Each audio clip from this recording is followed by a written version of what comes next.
পার্থিব জগতের রাজা বাদশাহ, খুব খেয়াল করে শুনবেন, দুনিয়ার রাজা বাদশাহ নিজ নিজ দরবারের আদব কায়দা নিয়ম কানুন রীতিনীতি, দরবারে কি করে আসতে হবে,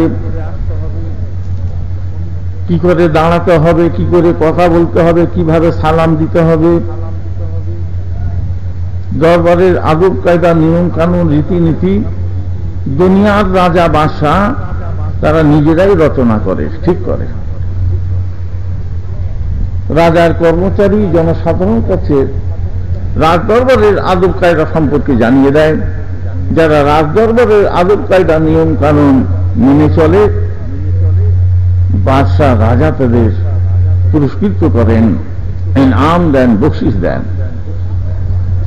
আর যারা রাজদরবারের আদব কায়দা মেনে চলে না, বেয়াদবি করে, রাজা তাদের কঠিন কঠিন শাস্তি দেয়। আমার ভাইরা, এই পৃথিবীতে এমন একটা দরবার আছে যে দরবারের আদব কায়দা নিয়ম কানুন রীতিনীতি, দরবারে কি করে আসতে হবে, কি করে বসতে হবে, কি করে দাঁড়াতে হবে, কি করে কথা বলতে হবে, এমন একটা দরবার আছে যে দরবারের আদব কায়দা নিয়ম কানুন কোন মানুষের তৈরি নয়, স্বয়ং বিশ্ব প্রতিপালক আমার আল্লাহ তাআলা তৈরি করে দিয়েছেন। সে কার দরবার? সে নবী দিগের নেতা, রাসূল দিগের সরদার, সরওয়ারে লৌলাক ফখরে মৌজুদাত, শাফিয়ে মাহশর, সাকিয়ে কৌসর, সরকার দু আলম, নূর মুজস্সম, সাহিবুল জুদ ওয়াল করম, হযরত আহমদ মুস্তাফা প্রিয় নাম মুহাম্মদ মুস্তাফা সাল্লাল্লাহু আলাইহি ওয়াসাল্লামের দরবার শরীফ। এই দরবারের আদব কায়দা কোনো মানুষের তৈরি নয়, আমার আল্লাহ ঠিক করে দিয়েছেন। আমি সর্বপ্রথমে আমার রাসূলের দরবারের আদব সম্পর্কে কোরআন থেকে একটু আলোচনা করব। খুব মনোযোগের সাথে ভক্তি সহকারে শুনুন। আসুন এই দরবারের আদব সম্পর্কে আমার আল্লাহ কি বলছেন শোনা যাক। আউযু বিল্লাহি মিনাশ শাইতানির রাজীম, বিসমিল্লাহির রাহমানির রাহিম। ইয়া আইয়ুহাল্লাযীনা আমানু লা তারফাউ আসওয়াতাকুম ফাওকা সাওতিন নবী। আল্লাহ কোরআন, আল্লাহ বলেন, হে বিশ্বাসী মুমিন বান্দাগণ, তোমরা যখন আমার নবীর দরবারে আসবে, নবীর কাছে আসবে, নবীর দরবারে এসে আমার নবীর দরবারে আদব রক্ষা করবে। আমার নবীর দরবারে এসে তোমরা একে অপরের সাথে যেমন চেঁচামেচি করে জোরে জোরে কথা বলো, আমার নবীর দরবারে এসে এইরূপ উচ্চ স্বরে জোরে জোরে কথা বলো না। জোরে বলেন সুবহানাল্লাহ। আল্লাহ শিখাচ্ছেন আদব। নিম্ন স্বরে কথা বলবে, আস্তে আস্তে কথা বলবে, আদবের সাথে কথা বলবে। আমার রাসূল পাকের দরবারের আদব আমার আল্লাহ শিখাচ্ছেন। ইয়া আইয়ুহাল্লাযীনা আমানু লা তারফাউ আসওয়াতাকুম ফাওকা সাওতিন নবী ওয়ালা তাজহারু লাহু বিল কওলি কাজহরি বাযিকুম লিবাযিন আন তাহবাতা আমালুকুম ওয়া আনতুম লা তাশউরুন। আমার আল্লাহ বলেন, আমার নবীর দরবারে তোমরা উচ্চ স্বরে কথা বলো না, নিম্ন স্বরে কথা বলবে, আস্তে আস্তে কথা বলবে। আর তোমরা যদি আমার নবীর দরবারে উচ্চ স্বরে কথা বলো, আমার নবীর দরবারে এসে বেয়াদবি করো, আন তাহবাতা আমালুকুম ওয়া আনতুম লা তাশউরুন, আমি আল্লাহ তোমাদের জিন্দেগানির জীবনের আমলগুলোকে, নামাজ, রোজা, হজ, যাকাত, জিকির, ফিকির, তাসবিহ, তাহলিল, দান, সাদকা, খায়রাত, জীবনে ভালো কাজগুলোকে, আমলগুলোকে আমি আল্লাহ তাআলা সব বরবাদ করে দেব, তোমরা কিছুই টের পাবে না। বুঝতে পেরেছেন? আমার কথা নয়, আমার বাবার ঘরের কথা না, আল্লাহর কথা। ইন্নাল্লাযীনা ইয়াগুদ্দুনা আসওয়াতাহুম ইনদা রাসূলিল্লাহি উলাইকাল্লাযীনা ইমতাহানাল্লাহু কুলুবুহুম লিত্তাকওয়া লাহুম মাগফিরাতুন ওয়া আজরুন আযীম। আল্লাহ বলেন, আমার আল্লাহ বলেন, যারা আমার নবীর দরবারে আদব রক্ষা করে, আমার নবীর দরবারে এসে আস্তে আস্তে কথা বলে, নিম্নস্বরে কথা বলে, ধীরে ধীরে কথা বলে, আমি আল্লাহ তাআলা তাদের অন্তরকে তাকওয়ার জন্য নির্বাচন করেছি। জোরে বলুন সুবহানাল্লাহ। আমি আল্লাহ তাদের অন্তরকে তাকওয়ার জন্য নির্বাচন করেছি। লাহুম মাগফিরাতুন ওয়া আজরুন আযীম, তাদের জন্য আমার দয়া আছে, রহম আছে, করম আছে, ক্ষমা আছে। আর তাদের জন্য কি আছে? আমার জান্নাতুল ফেরদাউস আছে। জোরে বলুন সুবহানাল্লাহ। আজরুন আযীম, জান্নাতুল ফেরদাউস এর অর্থ তাহলে পরিষ্কার বোঝা গেল। আল্লাহ তাআলা আমার রাসূল পাকের দরবার শরীফের আদবের শিক্ষা দিয়েছে। আচ্ছা, এবারে যারা আমার নবীর দরবারের আদব রক্ষা করে চলবে, আল্লাহ বলছেন তাদের অন্তরকে আমি তাকওয়ার জন্য নির্বাচন করেছি, তাদের জন্য আমার ক্ষমা আছে, আমি আল্লাহ তাদের গুনাহ খাতাকে ক্ষমা করে দেব, আর তাদের ঘরে আমি আমার জান্নাত, জান্নাতুল ফেরদাউস দেব। নবীর সাথে যারা বিয়াদবি করেছে, নবীর দরবারের আদব রক্ষা করেনি, তাদের সম্পর্কে আমার আল্লাহ কি বলছেন একটু শোনা যাক। ওয়ালিদ ইবনে মুগীরা ইসলামের শত্রু, নবীর শত্রু, একদিন আমার রাসূলকে লক্ষ্য করে বলে, ইয়া আইয়ুহাল্লাযী নুযিলা আলাইকা যিকরা ইন্নাকা লামাজনুন। ওয়ালিদ ইবনে মুগীরা আমার রাসূলকে লক্ষ্য করে বলে, হে মুহাম্মদ, যার রূপে কোরআন নাযিল হয়েছে,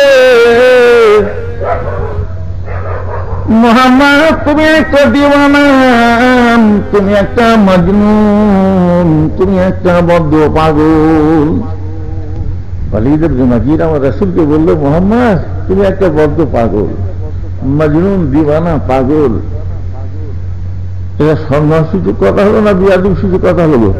বিয়াদবি হলো। আমার রাসূলকে পাগল বলে বিয়াদবি করলো। আমার আল্লাহর রাস কেঁপে গেল, নবী মনে ব্যথা পেয়েছেন। আল্লাহ রাব্বুল আলামিন জিবরাইল আমিনকে পাঠিয়ে দেন। জিবরাইল জালালি কাহারি মিজাজে এসে উপস্থিত। আচ্ছা, বান্দা আল্লাহর কসম খায়, খায় না? আল্লাহর কসম খায়। কেন খায়?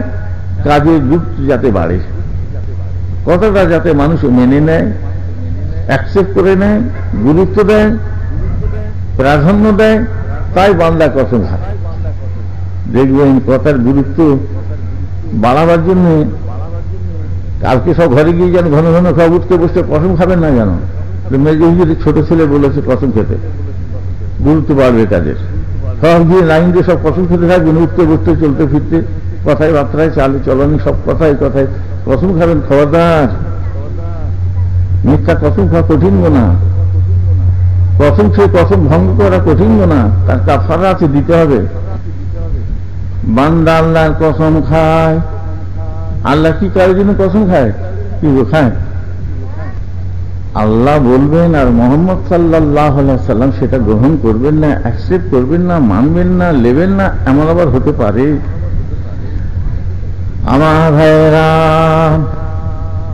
নবীকে পাগল বলে দোষারোপ করায় আমার আল্লাহ তাআলা নবীর জন্য কসম খেয়ে ফেলেন, জোরে বলুন সুবহানাল্লাহ। আমার আল্লাহ তাআলা নবীর জন্য কসম খেয়ে ফেলেন, নুন ওয়াল কালামি ওয়া মা ইয়াসতুরুন মা আনতা বিনি'মাতি রাব্বিকা বিমাজনুন। আল কোরআনুল কারীম। আল্লাহ বলেন, ও আমার হাবিব, আপনি ওয়ালিদ ইবনে মুগীরার কথা প্রতি কর্ণপাত করবেন না, ওর কথায় আপনি মনে ব্যথা নেবেন না। আমি আল্লাহ তাআলা আমার কলম এবং নাবেস্তার কসম করে বলছি, জোরে বলুন সুবহানাল্লাহ। আমার আল্লাহ নবীর জন্য কসম খেয়ে ফেলেন, নবীকে পাগল বলে দোষারোপ করায় নবী মনে ব্যথা পেয়েছেন। নবীর চিত্তকে অন্তরকে সান্ত্বনা দিবার জন্য আমার আল্লাহ কসম খেয়ে ফেলেন, নুন ওয়াল কালামি ওয়া মা ইয়াসতুরুন মা আনতা বিনি'মাতি রাব্বিকা বিমাজনুন।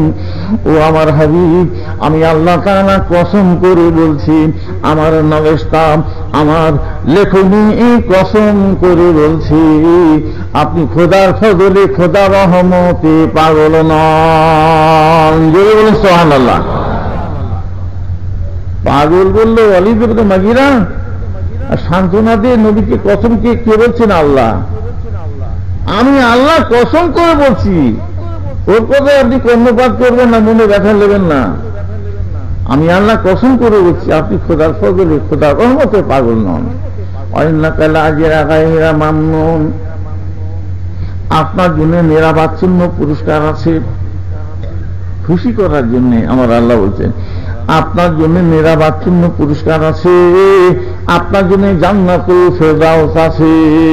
ওয়াইন্নাকা লাআলা খুলুকিন আযীম, আপনি মহান চরিত্রের অধিকারী। জোরে বলুন সুবহানাল্লাহ। আমার আল্লাহ নবীর গুণগান করছেন, প্রশংসা তারিফ করছেন। নবীর গুণগান, প্রশংসা তারিফ করাটা ওয়াজিব। আমার আল্লাহ নবীর প্রশংসা করছেন, আপনি মহান চরিত্রের অধিকারী। কে বলেছে আপনাকে পারে? ওর কথা বাদ দিন, আমি আল্লাহ বলছি, আপনি খোদার ফজলে, খোদার রহমতে পাগল নন। আপনার জন্য আমি জান্নাতুল ফেরদাউস সাজিয়ে রেখেছি, আপনি মহান চরিত্রের অধিকারী। মিটে গেল। এত কথা আল্লাহ কেন বললেন? এত কথা বলা সত্ত্বেও আমার আল্লাহ তাআলা শান্ত হলেন না। আচ্ছা, মানুষের গীবত করা যায়? কারো আয়ের, কারো দোষ, কোনো ভুল ত্রুটি, হাটে ঘাটে মাঠে রাতে, হাটে ঘাটে মাঠে, হাটে ঘাটে মাঠে, দোকানে, চায়ের দোকানে বসে চা খেতে খেতে গল্প করতে করতে বলা যাবে? যাবে না। আল্লাহ বলছেন তুমি মানুষের গীবত করো না। আমার রাসূল বলেন, মান সাতারা মুমিনান সাতারাল্লাহু ইয়াউমাল কিয়ামাহ। আমার রাসূল বলছেন যে মুমিনের আইবগুলোকে, দোষগুলোকে ঢাকা দেয়, পর্দাপুশি করে। মুমিনের আইবগুলো, দোষ ত্রুটিগুলোকে লুকিয়ে দেয়, পর্দাপুশি করে। আমার নবীজি বলেন, আল্লাহ তাআলা কাল কিয়ামতের দিনেতে ওই লোকটার আয়গুলোকে, দোষগুলোকে আমার আল্লাহ তাআলা সব লুকিয়ে দেবেন। যে আল্লাহ সাত্তারুল আয়ুব, মানুষের আয়বকে লুকিয়ে রাখা পছন্দ করেন। ওয়ালিদ ইবনে মুগীরা নবীকে পাগল বলে দোষারোপ করায়, বেয়াদবি করায়, সেই আল্লাহ রাব্বুল আলামিন ওয়ালিদ ইবনে মুগীরা 10টা আয়াতকে দোষ দেন, পৃথিবীর মানুষের সামনে প্রকাশ করে তাকে জালিল খার করে দেন। কোরআন শুনো, ওয়ালা তুতিউ কুল্লু হাল্লাফিন মাহিনিন হাম্মাজিন মাশশাইন বিনামিমিন মান্নাইল লিল খায়রি মু'তাদিন আসিম উতুল্লে বাদা যালিকা যানিমিন। আল কোরআনুল কারীম। আমি গল্প বলি না, গল্প বলবো না একটু। যাই হোক, কি মনে করবেন না, আমি বিদ্যার গরম দিইনি আপনাদের। কেন বললাম, আপনারা আমাকে চুটকি মোল্লা মৌলী বিষয়ের মতো মনে করে ওয়াজটার গুরুত্ব দেবেন না, কর্ণপাত করবেন না, অ্যাকসেপ্ট করবেন না, মানবেন না। যাতে আপনারা অ্যাকসেপ্ট করেন, মেনে নেন, গুরুত্ব দেন যে না বাবা যা বলছে কোরআন হাদিস থেকে বলছে, মানতেই হবে। তাই বললাম, আপনারা আমার সাথে বেশি জানেন। তাহলে মানুষের আয়ের দোষ ত্রুটি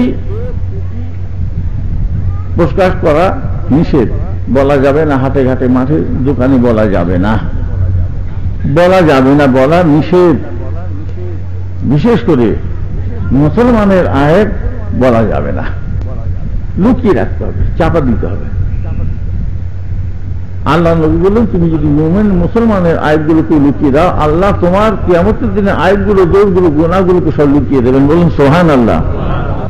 যে আল্লাহ সাত্তারুল গায়ব, মানুষের আয়াতগুলোকে লুকিয়ে রাখা পছন্দ করেন, নবীকে পাগল বলে দোষারোপ করান, সেই আল্লাহ তাআলা ওয়ালিদ ইবনে মুগীরার 10টা আয়াতকে পৃথিবীর মানুষের সামনে প্রকাশ করে তাকে জালিল খা করে দেন। আর শুনুন, ওয়ালা তুতিউ কুল্লা হাল্লাফিন মাহিনিন হাম্মাযিন মাশশাইন বিনামিমিন মান্নাইন লিল খায়রি মুতাদিন আসীম উতুল্লি বাদা যালিকা যানিমিন। আমার আল্লাহ বলেন, ও আমার হাবিব, ওই ওয়ালিদ ইবনে মুগীরার কথার প্রতি আপনি কর্ণপাত করবেন না, ওর কথায় আপনি মনে ব্যথা নেবেন না। আমি আল্লাহ বলছি, ওয়ালা তুতিউ কুল্লা হাল্লাফিন মাহিনিন হাম্মাযিন মাশশাইন বিনামিমিন মান্নাইন লিল খায়রি মুতাদিন আসীম উতুল্লি বাদা যালিকা যানিমিন। সে মিথ্যা শপথকারী, তর্জমা, সে মিথ্যা শপথকারী, ঘৃণিত, অপমানিত, নিন্দাকারী, চুগলখোর, সৎকারী, নিষেধকারী, সীমা লঙ্ঘনকারী, পাপিষ্ঠ, পাষাণ হৃদয়। অধিকাংশ সে হচ্ছে একটা জারু সন্তান। ও আমার হাবিব, ওয়ালিদ ইবনে মুগীরার কথার প্রতি আপনি কর্ণপাত করবেন না, ও তো হচ্ছে একটা হারামি ছেলে। জোরে বলুন সুবহানাল্লাহ। নবীর কোরবান হয়ে যায়। যে আল্লাহ সাত্তারুল গায়ব, মানুষের আয়াতকে লুকিয়ে রাখা পছন্দ করেন, নবীর সাথে পাগল বলে বিয়াদবি করায়, সে আল্লাহ ওয়ালিদ ইবনে মুগীরার 10টা আয়াতকে, দোষকে পৃথিবীর মানুষের সামনে প্রকাশ করে তাকে জালিল করে দিলেন। তা কিয়ামত পর্যন্ত জালিল। কোরআন কিয়ামত পর্যন্ত থাকবে, আর কিয়ামত পর্যন্ত মানুষ ওকে ফিৎকার দিতে থাকবে। পাগল বলবেন, বিয়াদবি করবেন নবীর সাথে, পরিণতি আঞ্জাম ভয়ঙ্কর। ওয়ালিদ ইবনে মুগীরা বাড়ি চলে গেল। বাড়িতে গিয়ে মাকে বলছে, মা গো মা, মুহাম্মদ না সাল্লাল্লাহু আলাইহি ওয়াসাল্লাম আজকে আমার 10টা দোষ প্রকাশ করেছে। মা গো, এখানে তুমি ছাড়া দ্বিতীয় আর কেউ নাই। মা গো, মুহাম্মদ যে আমার 10টা দোষ প্রকাশ করেছে। মা গো, 10টা দোষের 9টা দোষে আমি দোষী, 10টা দোষের 9টা দোষে আমি দোষী, এতে কোন সন্দেহ নাই। জোরে বলুন সুবহানাল্লাহ। মুহাম্মদ যে আমার 10টা দোষ বলেছে, 10টা দোষের 9টা দোষে আমি দোষী, 9টা দোষ আমার ভেতরে আছে। মাগো, 10 নম্বর দোষেতে মুহাম্মদ আমাকে জাদু সন্তান বলেছে, আমাকে হারামি ছেলে বলেছে। মা, মুহাম্মদ আমাকে কথা কেন বললো? আমি হারামি ছেলে কি হালালি ছেলে তুমি মা ছাড়া কেউ বলতে পারে না। সত্য কথা বলবে, তুমি মা ছাড়া কেউ, নচলে তরবারি দিয়ে মাথাটা কেটে ফেলে দেবো।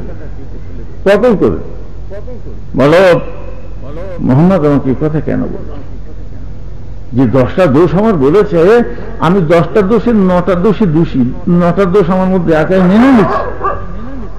কিন্তু 10 নম্বর দোষ আমাকে যারও সন্তান বলল, অবৈধ সন্তান। আমি বৈধ সন্তান না অবৈধ সন্তান তুমি মা ছাড়া কেউ বলতে পারে না, সত্য কথা বলবে। মিথ্য কথা বলেছি তো গর্দান নিয়ে দেবো। মা ভয় পেয়ে গেল। থাম থাম বাবা, দাঁড়া দাঁড়া দাঁড়া, ওই তরবারিটা নিয়ামের মধ্যে, খামের মধ্যে রাখ, খাপের মধ্যে রাখ। আমি বলছি বলছি বলছি থাম বলছি। হ্যাঁ বলো, সত্য কথা বলো, কেন মোহাম্মদ এই কথা বললো? মা ভয় পেয়ে বলে, ওরে বাবা, ওরে দেবনে মাগিরা, তবে সংসন,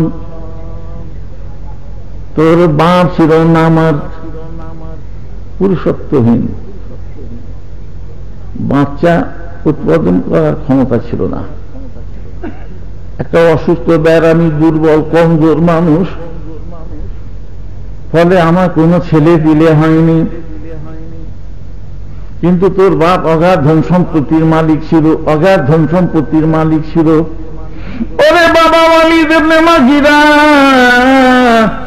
আমার ভয় হতে থাকে, আমার ভয় হতে থাকে, যদি একটা আমার ছেলে না হয়, এত শত ধন সম্পত্তি আমার হাত ছাড়া হয়ে যাবে। তাই বাবারে, তোর বাপের চোখের আড়ালেতে একটা রাখালের সাথে আমি জেনা করেছিলাম, আর তার দ্বারাই তোর জন্ম হয়েছে।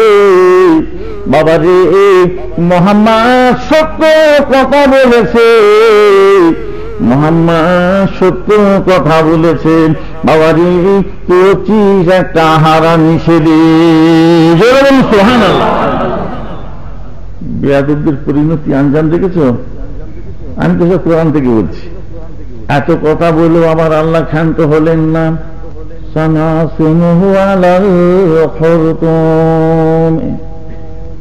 আমার আল্লাহ বলেন, ও আমার হাবিব, ওয়ালিদ ইবনে মাগিয়ার কথা করতে আপনি কর্ণপাত করবেন না, ওর কথায় আপনি মনে ব্যথা নেবেন না।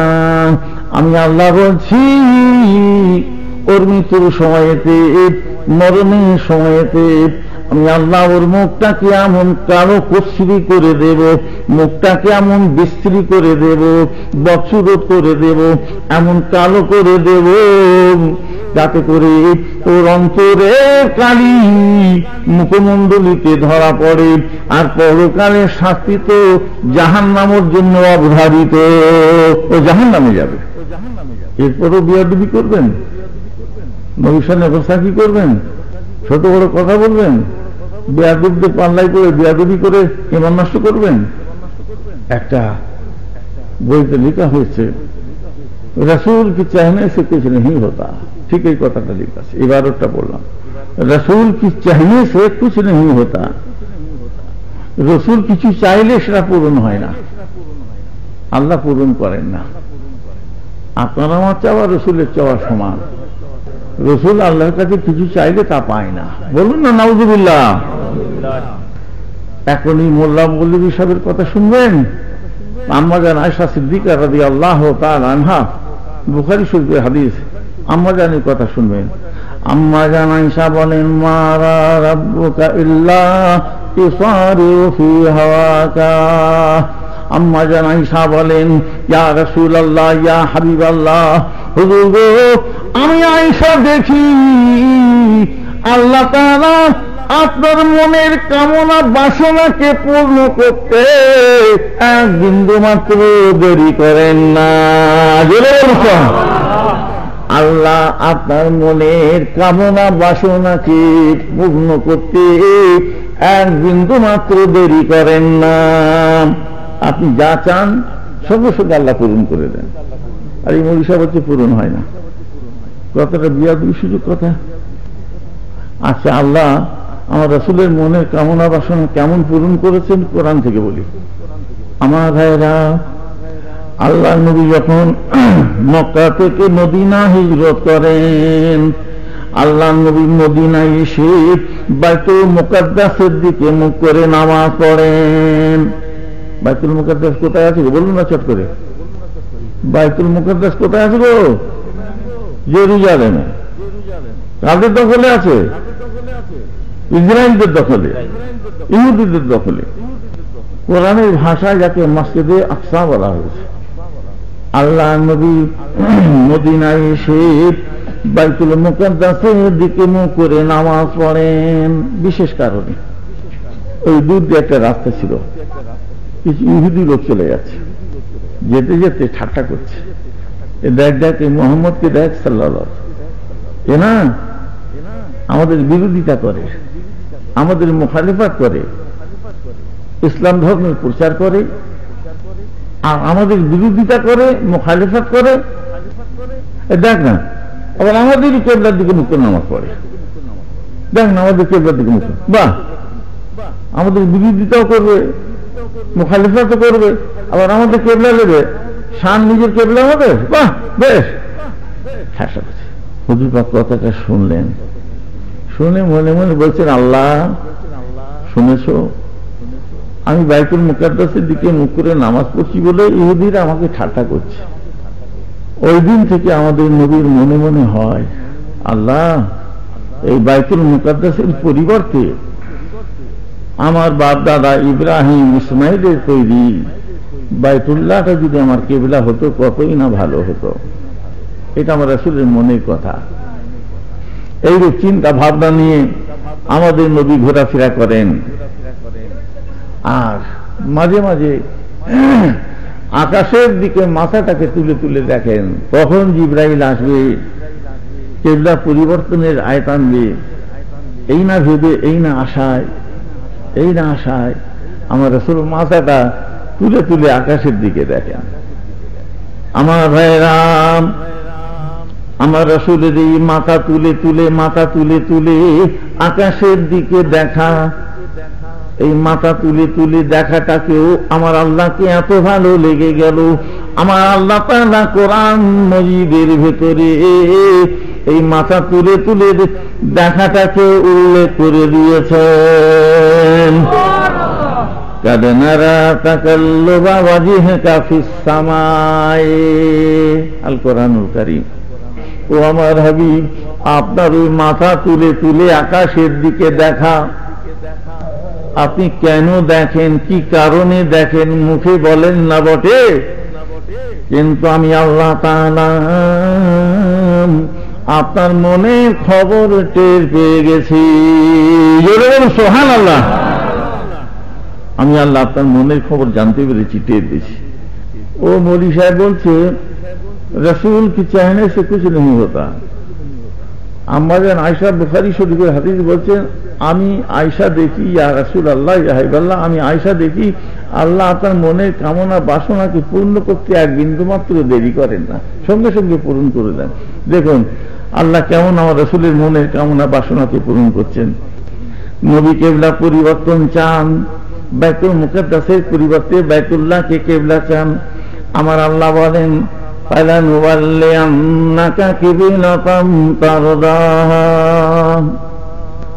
ও আমার হাবিব, আপনি কেবলা পরিবর্তন চান, ফালানুওয়াল্লিয়ান্নাকা কিবলাতান তারদাহা, আমি আল্লাহ আপনার জন্য খুব শীঘ্রই ওই বাইতুল মুকাদ্দাসের পরিবর্তে আপনার বাবা ইব্রাহিম ইসমাইলের তৈরি বাইতুল্লাহটাকে কেবলা করে দেব।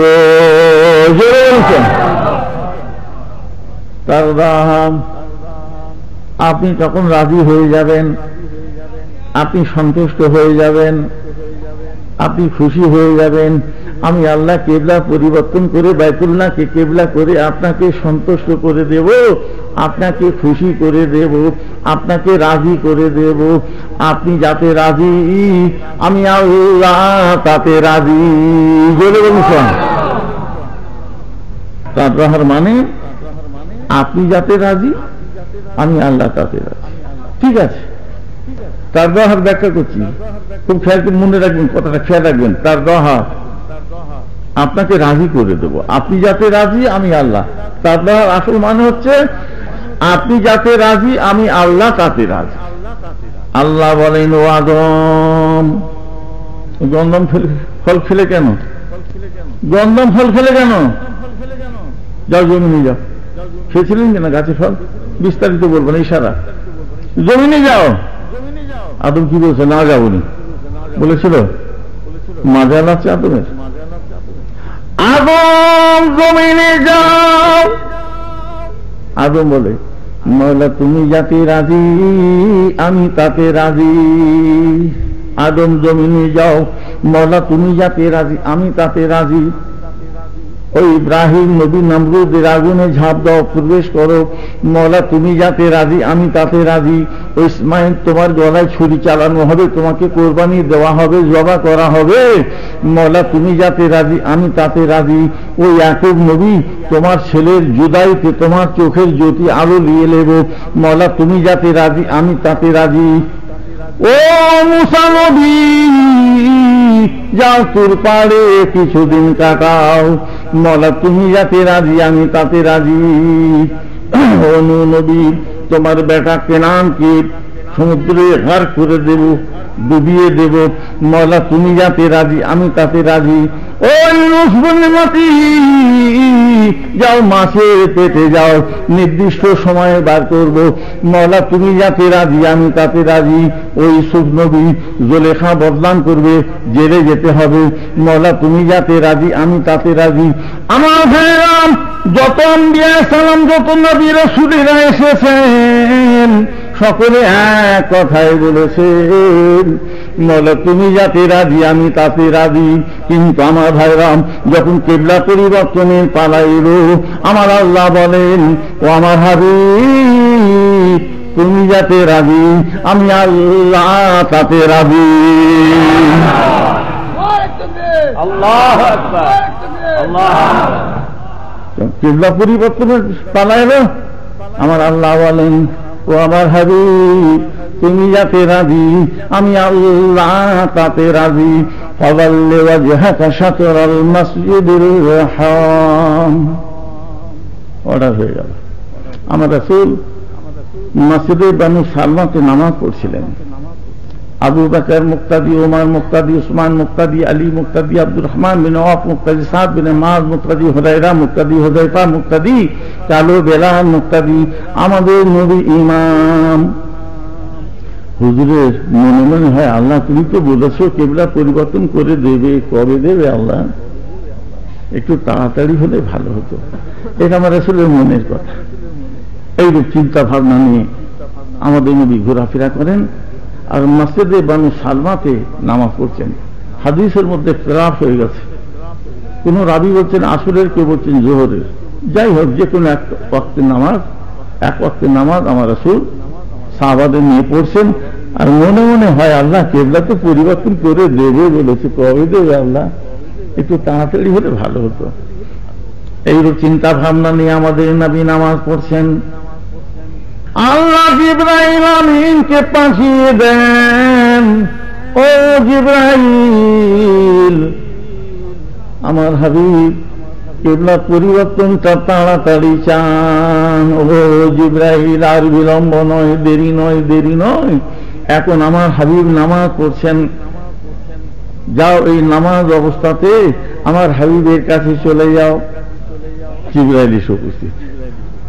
ফাওয়াল্লি ওয়াজহাকা শাতরাল মাসজিদিল হারাম। আল্লাহ বলেন, ও আমার হাবিব আপনি কিবলা পরিবর্তন তাড়াতাড়ি চান, আর বিলম্ব নয়, দেরি নয়, দেরি নয়, আপনি এখনই আপনি আপনার রূহটাকে মুখটাকে ওই বাইতুল মুকাদ্দাসের দিক থেকে ঘুরিয়ে আপনার বাপ দাদা ইব্রাহিম ইসমাইলের তৈরি বাইতুল্লাহর দিকে করলেন। এখনই মুখটাকে বাইতুল্লাহর দিকে করে আমার রাসূল ঘুরে পড়লেন। আল্লাহর অর্ডার, আর এই অর্ডারের অপেক্ষায় ছিলেন। ব্যাস, আমার রাসূলের দেখা দেখি সমস্ত সাহাবারা মুসল্লিরা সব ঘুরে পড়লেন। নবী ঘুরে পড়েছে, ইমাম ঘুরে পড়েছে, মুসল্লি ঘুরবে না? গোটা পৃথিবী ঘুরে পড়েছে, গোটা পৃথিবীর মানুষ ঘুরে পড়েছে। আল্লাহ তাআলা নবীর জন্য বাইতুল মুকাদ্দাসকে ক্যান্সেল করে বাইতুল্লাহকে কিবলা করে দিয়েছেন। তাই গোটা পৃথিবীর মুসলমানের জন্য বাইতুল্লাহ কিবলা হয়ে গেছে। এখন যদি কেউ হরভর্মি করে বলে আমি ওই বাইতুল্লাহর দিকে মুখ করে নামাজ পড়বো না, ওই বাইতুল মুকাদ্দাসের দিকে মুখ করে নামাজ, আমার ভাইরা আল্লাহ নবীর জন্য কিবলা পরিবর্তন করে বাইতুল্লাহকে কিবলা করেছে। এখন যদি কেউ বাইতুল মুকাদ্দাসের দিকে মুখ করে নামাজ পড়ে, তার নামাজটা আল্লাহর দরবারে কবুল হবে না। কিন্তু নবীর খাতিরে আল্লাহ কিবলা পরিবর্তন করেছেন, অতএব এটাই আমাদের কিবলা। আচ্ছা, নবী ঘুরে পড়েছে, সবাই ঘুরবে না? আশ্চর্য কি আছে বলুন তো? সব ঘুরে পড়েছে, নতুন কথা বলছে। নবী ঘুরেছে, সবাই ঘুরে না? আমার রাসূল সব বোঝেন, সব জানেন। আমার রাসূল একটু পরীক্ষা করছেন, একটু পরীক্ষা করছেন। এই আলী, এই শেরে খোদা আলী, হুজুর এরশাদ, জানমাল কোরবান, মা বাপ কোরবান, এরশাদ। এই আলী, নামাজে এদিক ওদিক ঘোরাঘুরি করতে দেখতে মানা করেছিলাম না? ঘোরাঘুরি সব ঘুরে বললে, ঘুরলে কেন? আলী কত সুন্দর উত্তর দিচ্ছেন দেখুন। আলী বলেন, ইয়া রাসূলুল্লাহ, ইয়া হাবিবাল্লাহ, হুজুর আমি একা তো ঘুরিনি, কে ঘুরেছে তোমার সাথে? হুজুর একটু পরীক্ষা করছেন, টেস্ট পরীক্ষা করছেন, কে ঘুরেছে তোমার সাথে? আলী বলেন, ইয়া রাসূলুল্লাহ, ইয়া হাবিবাল্লাহ, হুজুর আমার তিনটে সাথী ওসমান, ওমর, আবু বকর ঘুরে পড়েছে দেখেন, আমি আলী ঘুরে পড়েছি। হুজুর গো, আসাবে সালাসাত, ওসমান, ওমর, আবু বকর যেদিকে, আমি আলী সেদিকে। জোরে বলেছে। ওমর ইবনে খাত্তাব, দারে আরকামে এই শিক্ষা দিয়েছিলাম, তুমি ঘুরলে কেন? ও সারে উত্তর দিচ্ছে, হুজুর আমি একা তো ঘুরিনি, আপনার প্রিয় মা বাপ কোরবান, কে ঘুরেছে তোমার সাথে? হুজুর আপনার শ্বশুর সাহেব, আপনার শ্বশুর সাহেব আবু বকর ঘুরে পড়েছে দেখে আমি ওমর ঘুরে পড়েছি। হুজুর গো, আবু বকর যেদিকে, আমি ওমর সেদিকে। সিদ্দিক আকবর, আবু বকর তুমি ঘুরলে কেন? আবু বকর বলেন, ইয়া রাসূলুল্লাহ, ইয়া হাবিবাল্লাহ, আমি কি জানি? খোদা এদিকে কি, এদিকে কি, এদিকে কি, এদিকে আমি কি জানি? আপনি বলেন এদিকে, তো আমি আবু বকর বলি এদিকে। আপনি বলেন এদিকে, তো আমি আবু বকর বলি এদিকে। হুজুর আমি আবু বকর আপনাকে দেখে ঘুরে পড়েছি। হুজুর গো, আপনি যেদিকে, আমি আবু বকর সেদিকে। আমার রাসূল পাক সন্তুষ্ট হয়ে সেদিন বলেছিলেন, ইয়া আবু বকর আনতা সুন্নতি ওয়া জামাতি, ও আবু বকর তুমি আমার সুন্নাতুল জামাত। আর আমরা ওই দিন থেকে সুন্নাতুল জামাত, যেদিন থেকে কিবলা পরিবর্তন হয়েছে। তাহলে এই মৌলী সাহেবের বলাটা কি ঠিক হয়েছে? রসুল কি চাহনে সে কুছ নেই হতা, রসুল আল্লাহর কাছে কিছু কামনা করলে তা পূরণ হয় না। আবার একটা বই পড়তে পড়তে দেখি লিখেছে 105 ওয়াক্ত নামাজি রোজদার, কাদের কথা বলছি আপনার কি সারা করবো সেই বেলায় বুঝতে পেরে যাবেন। এই বিয়াদবের তালিম শিক্ষা কারা দিচ্ছে, খুব সতর্ক সাবধান। বিয়াদবের দ্বারা ঘরের আনাচে পানাচে ঘোরাঘুরি করছে, বিয়াদবদের পাল্লায় পড়ে যেন বিয়াদবি করে ইমান নষ্ট করবেন না আমার ভাইরা। আবার একটা বই পড়লাম, जिसका नाम मोहम्मद अली है, इंसान है, इंसान आपस में सब भाई है, अल्लाह ने उनको बड़ाई दी, वो बड़े भाई है। बोलो नाउजुबिल्लाह।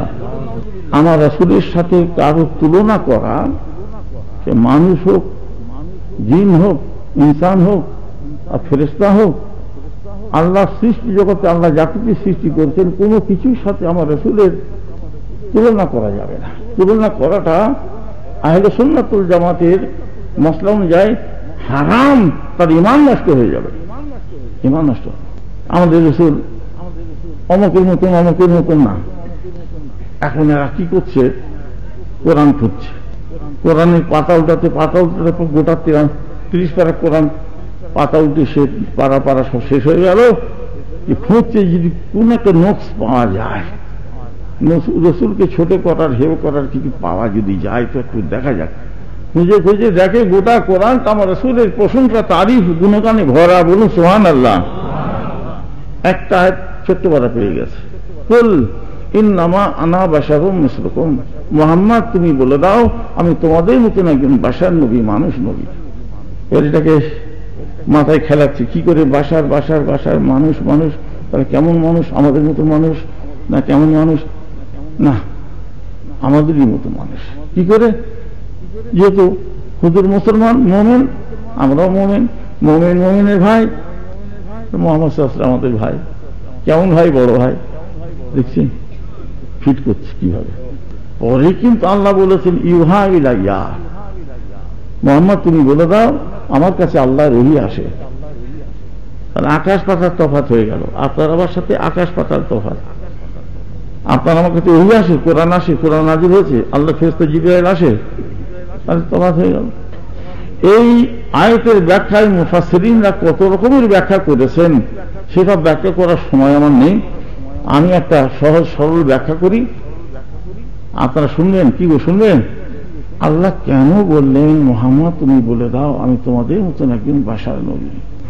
তার কারণ আছে। ইব্রাহিম খলিলুল্লাহর জামানাতে নমরুদ খোদা দাবি করে। ইতিহাস পড়েছেন তো নবী কাহিনী। নমরুদ বলল ও ইব্রাহিম খলিলুল্লাহ আমি খোদা। আর মুসা নবীর জামানায় ফিরআউন খোদা দাবি করে আমি খোদা।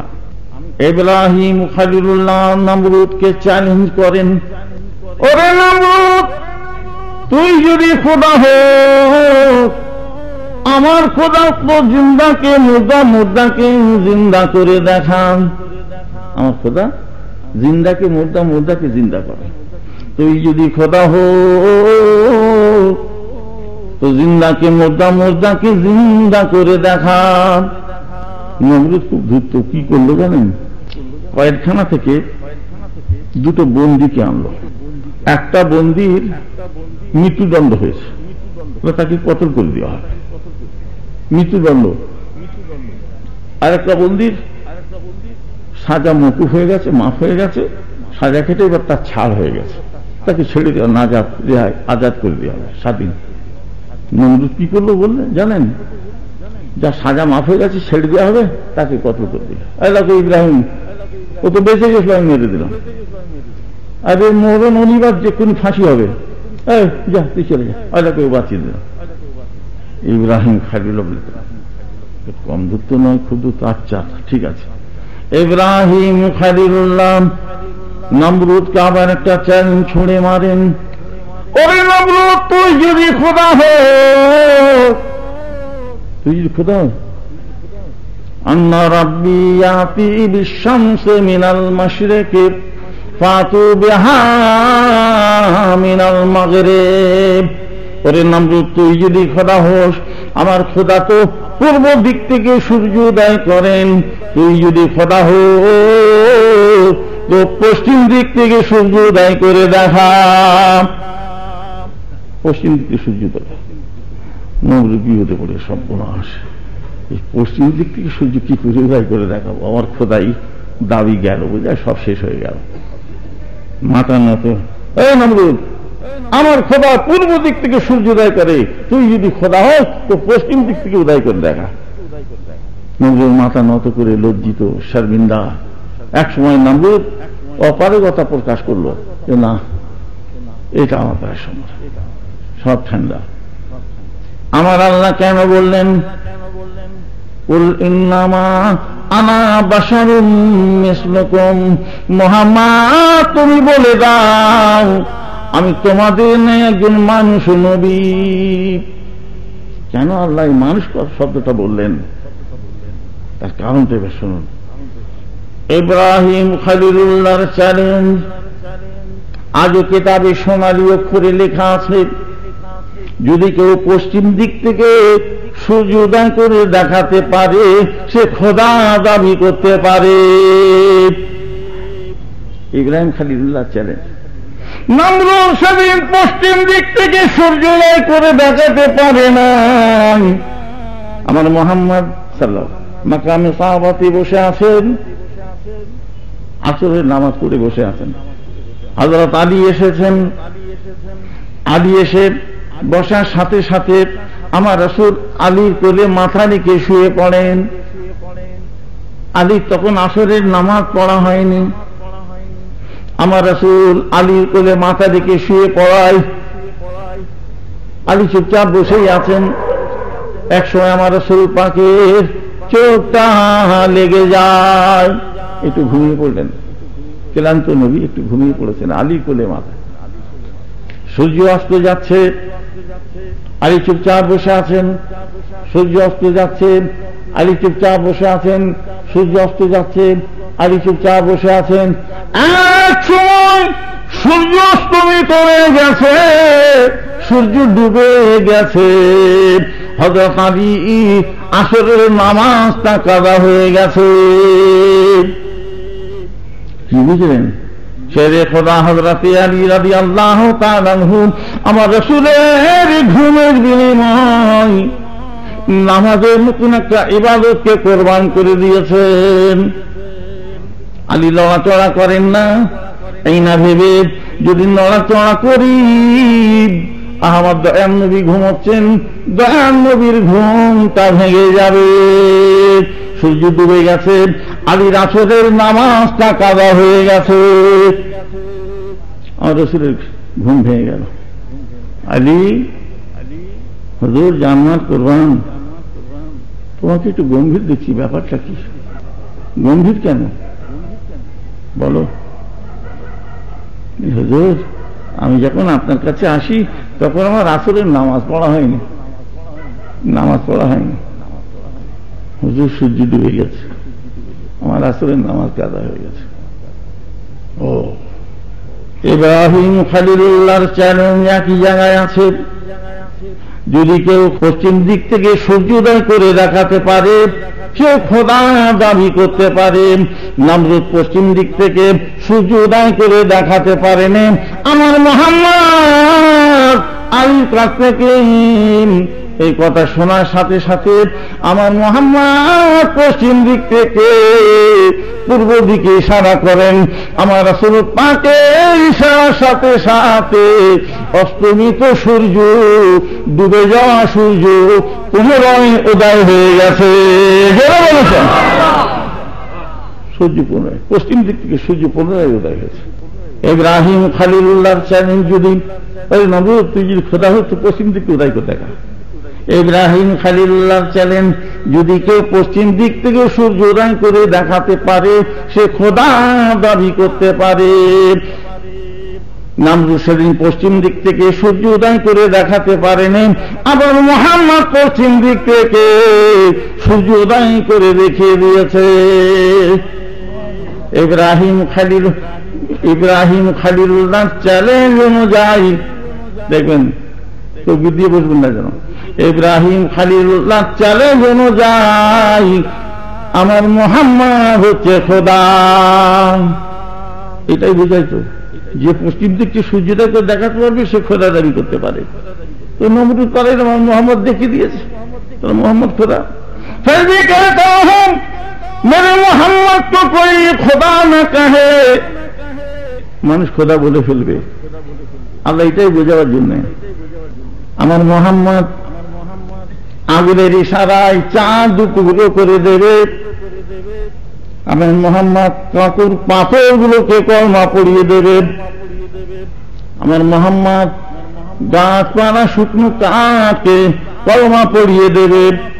আমার মুহাম্মদ অস্তমিত সূর্য পুনরায় উদয় করে দেখিয়ে দেবে। আমার মুহাম্মদের এই সব মুজিজাগুলো দেখে একদল মানুষ আমার মুহাম্মদকে খোদা বলে দেবে। যাতে কেউ আমার মোহাম্মদ এত কিছু দেখাবার সত্ত্বেও কেউ খোদা না বলে। তাই আল্লাহ আগে থেকেই বলে দিলেন আমার মোহাম্মদ এত কিছু দেখাবে বটে, আমার মোহাম্মদ খোদা নয়, খোদার বেটা নয়। ঈসা আলাইহিস সালামকে খোদার বেটা বলে, জিন নয়, ফেরেশতা নবী নয়। মোহাম্মদ বলে দাও এত কিছু দেখাই বটে, তা সত্ত্বেও আমি হচ্ছি মানুষ নবী। জোরে বলুন সুবহানাল্লাহ। এইটা বুঝাবার জন্য, আর এটা ছোট করার জন্য বড় ভাই করে দিল। ইসলামের প্রবর্তকের গুণাগুণের কথা বলে ইসলামের গৌরব প্রকাশ করতে হবে। ওই সব মোল্লা মৌলভী সাহেব যারা বলছে মুহাম্মদ সাল্লাল্লাহু আলাইহি ওয়াসাল্লাম ওই পাঁচিলের পেছনে কি আছে দেখতে পায় না, তার শান মর্তবা মর্যাদা আল্লাহর কাছে আমাদের চাইতে কম। নামাজের ভিতরে গাদা ছাগল ভেড়া বকরির কথা মনে গেলে নামাজ নষ্ট হবে না, মুহাম্মদের কথা মনে পড়ে গেলে নামাজ নষ্ট হয়ে যাবে। মুহাম্মদের এলেমটা হচ্ছে শয়তান ইবলিসের চাইতে কম, মুহাম্মদের জ্ঞানটা শয়তান ইবলিসের চাইতে কম, মুহাম্মদের এলেমটা হচ্ছে বাচ্চা পাগলের চাইতে কম।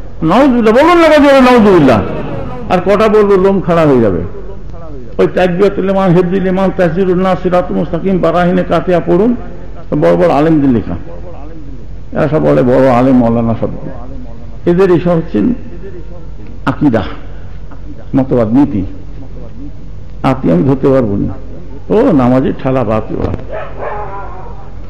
ঘরে আনাচে কাছে ঘুরতে লোটা কম্বল বিস্তারা বেডিং নিয়ে চলো চলো চলো চলো চলো নামাজ শিখো নামাজ শিখো। এদেরই আকীদা, এদেরই বই। একজন মানুষ ইসলামের প্রবর্তক জনাবে মুহাম্মদ রাসূলুল্লাহ সাল্লাল্লাহু আলাইহি ওয়াসাল্লামকে হেয় করে ইসলামকে হেয় করেছে। ইসলামের প্রবর্তক জনাবে মুহাম্মদ রাসূলুল্লাহ সাল্লাল্লাহু আলাইহি ওয়াসাল্লামকে সম্মান দেওয়া মানে ইসলামকে সম্মান দেওয়া বোঝায়। ইসলামের প্রবর্তক জনাবে মুহাম্মদ রাসূলুল্লাহ সাল্লাল্লাহু আলাইহি ওয়াসাল্লামকে ছোট করা মানে ইসলামকে ছোট করা বোঝায়। এটা বুঝে উঠতে পারে না। তাই আপনাদের আমি আদবের উপরে প্রথম থেকেই বলে আসছি। ও সিলসিলায় ফুরফুরা শরীফ আমাদের পীর ছিলেন, আমাদের পীরানে তরিকাতরা ছিলেন আদব তমিজের মানুষ। যাই হোক, ও সিলসিলায় ফুরফুরা শরীফ এই দরবারে এসেছেন আদবের জায়গা। বাবা ফুরফুরা শরীফ আমাদের ওলি আউলিয়াদের জায়গা। এখানে আদব তমিজের সাথে থাকবেন, চলবেন, বেড়াবেন, বা ময়মুরবি মাতা পিতা গুরুজনদের আদব করবেন, সম্মান করবেন। আর যদি আদব না করেন, সম্মান যদি অন্তরে না থাকে, একটা হাদিস কাটছাঁট করে বলছি শুনুন। আমার রাসূল কোন এক সময়েতে কিছু মাল তাকসিম করছিলেন, বন্টন করছিলেন। ডান দিকের লোকদের দিলেন, বাঁ দিকের লোকদের দিলেন, সামনের লোকদের দিলেন, কিন্তু আমার রাসূল পেছনের লোকদের দিলেন না।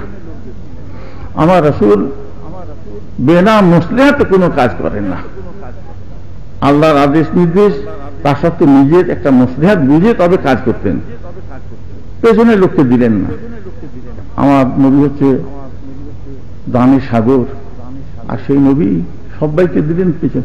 পেছন থেকে একটা লোক চট করে দাঁড়িয়ে পড়ল, দাঁড়িয়ে খুব গর্জন করে বলল, মা আদালতা বিল কিসমাতি ইয়া মুহাম্মদ সাল্লাল্লাহু আলাইহি ওয়াসাল্লাম, মুহাম্মদ তুমি ন্যায় বিচার করলে না। আমার রাসূল আগে বলছি বিনা মাসলাহাতে কোনো কাজ করেন না। ওদের কথাটা শুনলেন, শুনে বললেন, তুমি আমার মাসলাহাত কি বুঝবে? আমি আল্লাহর ইশারা ছাড়া, আল্লাহর হুকুম ছাড়া আমি তো কাজ করি না। এই প্রকাশ হয়ে যাচ্ছে যে পেছনে যারা বসে আছে তাদের মধ্যে বেশ কিছু বেয়াদব বসে আছে। তাই পেছনে আমার রাসূল দিলেন না, পেছন থেকে অবজেকশন। মা আদালতা বিল কিসমাতি ইয়া মুহাম্মদ, মুহাম্মদ তুমি ন্যায় বিচার করো, ন্যায় পরায়ণতা অবলম্বন করো।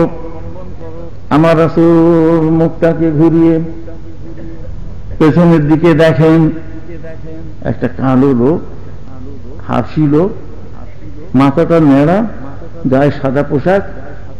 আমার রাসূল তাকে লক্ষ্য করে বলেছিলেন, ওয়াল্লাহি লা তাজিদুনি বাদি রাজুলান ওয়া হুয়া আদালু মিন্নি। হে মানুষ, তুমি আমাকে ন্যায় বিচারের শিক্ষা দিচ্ছ। হে মানুষ, তবে শোনো শোনো, আমি নবী মুহাম্মদের ওফাতের পরে, ইন্তেকালের পরে আল্লাহর এই জমিনেতে আমার চাইতে অধিক পরিমাণে ন্যায় বিচার করনেওয়ালা কোন মানুষকে তোমরা খুঁজে পাবে না।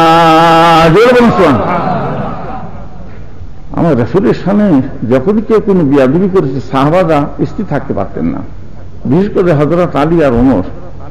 হযরত ওমর ফস করে তরবারিটা বার করে দিয়েছেন, বার করে এগিয়ে যাচ্ছেন। ইয়া রাসূলুল্লাহ, গোস্তাখে রাসূল, আমার রাসূলের সাথে, আল্লাহ রাসূলের সাথে, নবীর সাথে বিয়াদবি করেছে, ওকে আমি কতল করে দেবো। দেখছেন, আমার রাসূল তাকে বলছে, ও আলী, ও ওমর, দাঁড়াও, তরবারিটা নিয়ামের ভিতরে ভরো, দাঁড়াও।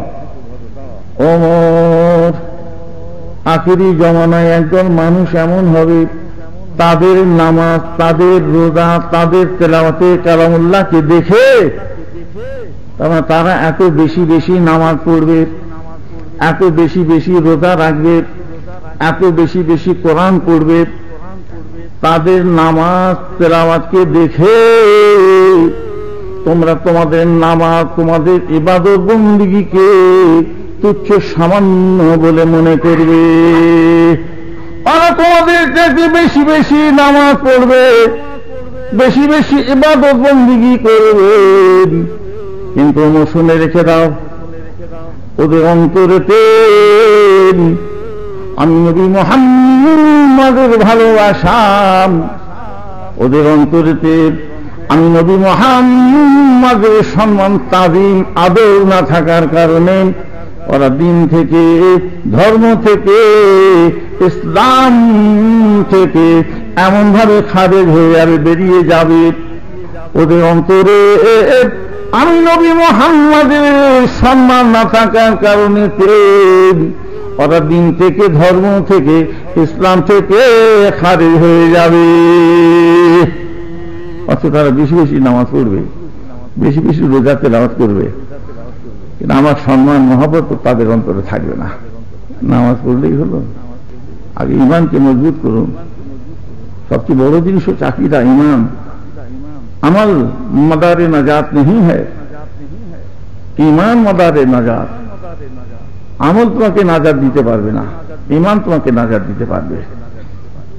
এই মানে এই আপনারা বুঝবেন না, আজ থেকে আর সব নামাজ বাদ দিয়ে ইমান ঠিক করে দিলে আমাদের হবে না, এটা বড় জিনিস।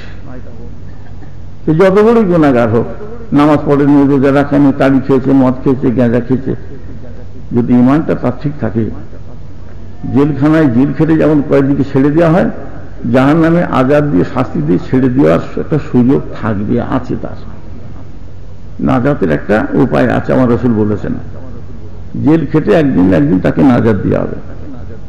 আর যদি ইমানটাই না থাকে, বেঈমান, হাজার নামাজ পড়ে রোজা রাখো, সে জান্নাতে যেতে পারবে না।